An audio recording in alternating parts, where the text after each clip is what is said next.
Halo, assalamualaikum warahmatullahi wabarakatuh. Lillahi ta'ala ya karim, ilahi anta maksudi waridaka malubi. Bismillahirrahmanirrahim. Teman-teman, kali ini kita mau buat konten tentang hal nikah mut'ah. Disebabkan banyak nih ulama-ulama dari Indonesia yang mengharamkan mut'ah.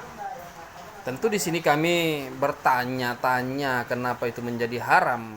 Disebabkan Rasulullah juga pernah melakukannya, Sayyidina Ali juga pernah melakukannya. Nah, kita akan bertanya. Kita menimbulkan pertanyaan-pertanyaan. Yang pertama, memang Rasulullah pernah juga dalam hadis itu mengatakan itu ditutup diharamkan. Yang tentu ada sebab musababnya. Nah, menurut pendapat kami sebab musabab itu adalah orang-orang yang menyalahgunakan mut'ah. Orang-orang yang menyalahgunakan. Itu garis bawahi, menyalahgunakan. Namun jika tidak salah dalam menggunakannya macam mana?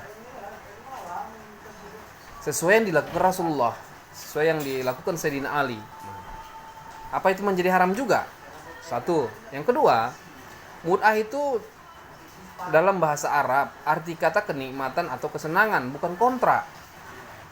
Tidak ada kata kontrak di dalam hadis apapun atau dalam ayat apapun, tidak ada kontrak. Nah, di dalam hadis yang di dalam ayat ataupun kitab yang menentukan sebuah waktu, di situ bukan cerita kontrak namanya. Itu bukan kontrak. Kenapa? Karena Rasulullah melakukan itu datangnya dari Allah, turun ke Jibril sampai kepada Rasulullah. Bukan ada kontrak. Artinya apa? Yang menentukan waktu itu adalah Allah, yang disampaikan oleh Jibril kepada Rasulullah. Maka Rasulullah mengeluarkan fatwa. Nah, disebabkan Rasulullah dia tidak ada, maka siapa yang bisa mengeluarkan itu, atau yang sampai pada keilmuannya, yang sampai kepada Allah, Jibril, atau sampailah kepada, kita bilanglah para ulama warisul anbiya, yang mengerti atau yang memahami atau yang sampai kepada keilmuannya tentang mut'ah. Karena memang di sini sangat-sangat rancu. Ketika nggak ada kata kontrak kok dibilang kontrak. Nah, ini siapa yang ngomong? Entah nenek siapa, entah kakek siapa, entah abang, entah ayahnya siapa, entah wak siapa yang ngomong, kita nggak tahu. Kenapa harus dibilang kontrak? Kan nggak ada kata kontrak. Yang menentukan waktu itu Allah. Tidak ada kata 1 hari, 2 hari, seminggu, nggak ada. Yang kedua,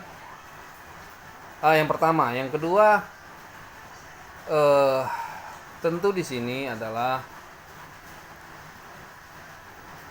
banyaknya kesalahpahaman, ya menurut kami kesalahpahaman tentang nikah. Contohnya beginilah, kita pertanyakanlah kepada ulama-ulama yang mengatakan haram. Salah satu sahnya menikah itu adalah ijab kabul atau syahadat. Salah satu sahnya nikah itu syahadat.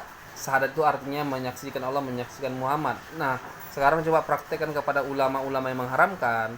Praktekkan pada kita semua. Pada saat kita menikah, ada nggak di kalian saksikan ini Allah? Ada nggak kalian saksikan Muhammad? Jika tidak ada, kira-kira sah nggak sholat kalian? Kira-kira sah nggak nikahnya? Kalau nggak sah nikahnya, zina apa tidak? Jadi kan pembohong namanya kita. Allah yang bilang pembohong itu orang munafik, kata Allah. Jadi kalau kita nggak ada menyaksikan Allah, nggak menyaksikan Muhammad, kira-kira nikah kita sah apa tidak? Oke, sesuai dengan kadar masing-masing, dengan berzikir atau mengingat, dengan rasa, dengan menyaksikan macam, atau sesuai dengan keilmuannya. Tapi prakteknya macam mana? Coba pertanyakanlah. Gak usah cerita nikah mut'ah. Kalian menikah, salah satu sahnya itu syahadat. Kalau nggak ada yang disaksikan Allah ataupun Muhammad, kira-kira nikahnya sah apa tidak? Itu yang pertama. Yang kedua, jatuhnya zina apa tidak? Karena kata Allah, kalau kita berhubungan antara suami dengan istri nggak ingat Allah, hukumnya zina. Kalau tidak ingat sama Allah dalam berhubungan, hukumnya zina. Itu kan sudah jelas masalah kita berhubungan. Jadi nggak ada sahnya. Makanya di sini mut'ah tuh kenapa kok dibilang haram, atau yang mengeluarkan fatwa-fatwa inilah kok diharamkan. Coba praktekkanlah syahadat tuh, menyaksikan Allah atau menyaksikan Muhammad, ada nggak gitu. Kalau nggak ada berarti pembohong. Nah, ini masih rancu bagi kami ketika itu diharamkan. Tapi tidak dapat dipraktekkan sama ulama-ulama yang mengharamkan. Padahal di situ banyak imam mengatakan kena penyalahgunaan. Ketika nggak salah guna macam mana?